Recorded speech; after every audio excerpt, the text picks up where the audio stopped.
Hey there! Today, we're diving into the fascinating world of supernovas and neutron stars. So, let's get started.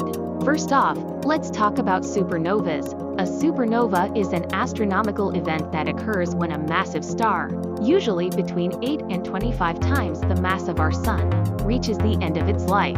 Now, here's the fun part. When a star runs out of fuel, it collapses inward, causing a supernova explosion. This explosion is so bright that it can outshine the entire galaxy for a short period of time. Now, let's move on to neutron stars. Neutron stars are the remnants of a supernova explosion. They're the smallest and densest stars known to us, with a diameter of about 10 miles but a mass that's about 1.4 times that of our Sun.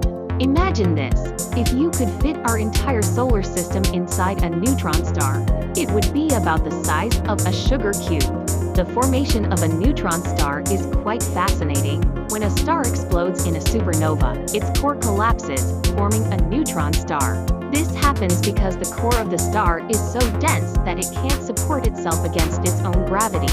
The outer layers of the star are blasted into space, leaving behind the compact core. Neutron stars are also known for their intense magnetic fields. These fields can be 1 trillion times stronger than Earth's magnetic field. This intense magnetic field causes the neutron star to spin rapidly, sometimes up to hundreds of times per second.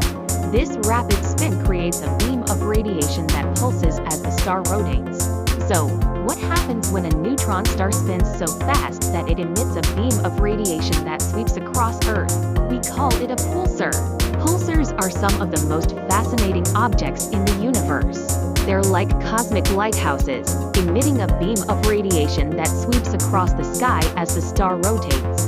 In conclusion, supernovas and neutron stars are two of the most awe-inspiring objects in the universe. They're a testament to the incredible power and beauty of the cosmos. Keep exploring the universe.